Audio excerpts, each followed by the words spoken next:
Welcome back. Did you participate in the forum discussion after the last lesson, or did you just click next lesson?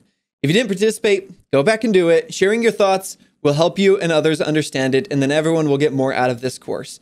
If you did do that, then great job. Nice work. Now let's settle in for another dense lesson on risk. Beyond hacks and governance risks that I mentioned in the last lesson, there are smart contract risks due to dependencies. The March 2020 crash of MakerDAO that we discussed is a prime example. In the history of DeFi lesson, I said that we'd cover the Oracle issues with MakerDAO that didn't get very much coverage compared to the Keeper auctions, so let's talk about that now. Oracles are key components to DeFi, and their job is to provide information that smart contracts need to operate. Usually this means they take information that is not on the blockchain and they put it on the blockchain for protocols to use. The most obvious use for this is for prices. So you have ETH deposited in a Maker vault and you took out a DAI loan. You need to make sure that the value of your ETH stays above that liquidation threshold of 150%. At the same time, the Maker protocol needs a source of information giving real-time ETH prices, and Oracle provides these real-time ETH prices. But oracles could be much more broad than that. For example, let's say you and I make a bet on which country will win the 2022 World Cup. So we both deposit funds into a smart contract, and then the Oracle will tell the smart contract who the winner is after the match, and then whoever won, the funds are transferred to the winner. By the way, I already know who will win the 2022 World Cup. It's going to be FIFA. FIFA always wins. Anyway, the issue with oracles is that there's no such thing as a completely decentralized oracle, and it might be impossible to have a fully decentralized oracle. The idea is that you have oracle providers who provide the needed information. When the majority of providers agree on something, say the current price of ETH, they are rewarded for it. And any providers who give a different answer than the majority are punished for it. The problem with this is it creates what's called a shelling point game. Oracle providers are not incentivized to tell the truth. They're incentivized to give the same information that the majority of other providers gives. This works great almost all of the time. But let's say one Oracle provider knows the correct information, but they think that the majority of providers will have incorrect information. That provider is still incentivized to agree with the majority and give incorrect info. Now, this usually doesn't happen, and oracles almost always provide good information.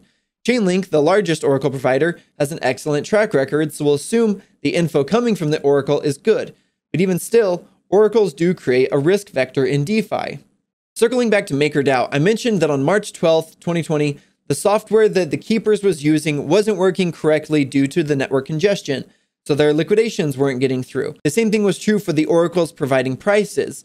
So the prices on ETH on Maker were different from the price of ETH in the rest of the market for a few hours.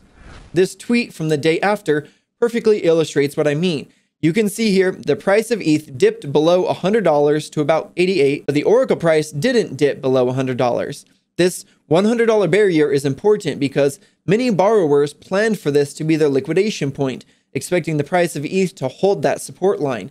As ETH continued dipping down, many more loans should have been liquidated, and they would have if the system was functioning as it was designed. If the oracles had continued providing prices during this dip, it would have caused more liquidations by that evil Keeper bot bidding 0 ETH for all that collateral, potentially to the point where the Maker protocol would become insolvent.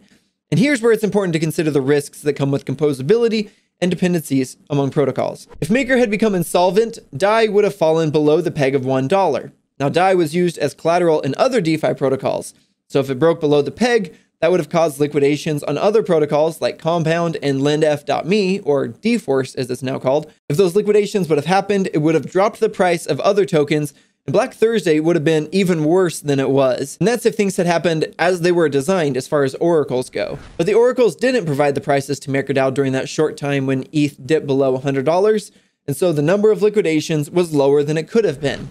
Now, with all that being said, this happened over a year and a half ago, and both MakerDAO and DAI are far stronger than they were back then. The Maker Foundation and community implemented changes to prevent this from happening again, and I've linked several resources below explaining all of this so you can dig deeper if you'd like. And I recommend that you do. I always recommend that you do more research than just watching the videos if you want to get the most out of this course. Now, the next risk I want to cover are flash loan attacks, and the example I give relates to the additional risks that come with composability. A flash loan is a DeFi feature that allows someone to borrow funds without collateral, use them in various DeFi protocols, and then return them all within the same transaction. If the funds aren't returned in the same transaction, the whole thing will revert and it never happened. This is something completely new in finance, and it would not be possible without DeFi and without composability. The most obvious use case for flash loans is arbitrage. For example, you see that ETH is trading for $3,400 on SushiSwap and for $3,500 on Uniswap. Ordinarily, if you bought it for $3,400 and you sold it for $3,500, you wouldn't make much profit. But let's say you take out $1 million loan, move it to SushiSwap, buy up a bunch of ETH, sell it on Uniswap at a small profit, return the $1 million, and keep the profit all in one transaction. But these can also be used for nefarious purposes if the protocols aren't designed well. Now, a well-known example of this is the first BZX exploit. I'll briefly cover what happened, but don't worry if you don't understand it at first. It took me a while to fully grasp what happened. You can also watch it a couple times to help with that. The attacker borrowed 10,000 ETH from DYDX, used 5,500 of it as collateral for a loan of 112 wrapped BTC on Compound, then took out a leveraged short position of ETH on BZX, which used Kyber, which used Uniswap, to trade about 5,600 ETH for 51 wrapped BTC. This pushed the price of wrapped BTC up on Uniswap, so then the attacker dumped the 112 wrapped BTC borrowed from Compound on Uniswap. Now initially, the attacker used 5,500 ETH as collateral for 112 wrapped BTC, but with the pumped price, that trade netted over 6,800 ETH. That was combined with the unused ETH to repay and close the flash loan. Then the attacker traded about 4,300 ETH to get that 112 wrapped BTC back and pay back the Compound loan. So all that led to the Compound loans being repaid, the BZX leverage position being in default, and the attacker with almost 1,200 ETH or $350,000 at the time of profit. Now, I know that was really dense and complicated, so to really understand it, I recommend watching the Finematics video on flash loans that's linked below, as well as the 2 articles specifically covering this attack. You can also see the flash loan transaction in Etherscan, which is linked below if you're interested. Now, even with all of these attack vectors covered, we're still only talking about risks that we've already encountered. There are still black swan events. Black swan events are things that happen so infrequently that people believe they will never happen. But when you look at a long enough time horizon, black swan events are guaranteed to happen. Examples of this would be the meteor that killed the dinosaurs, or the 2008 financial crisis, or the creation of Bitcoin, or the great 2020 toilet paper crisis.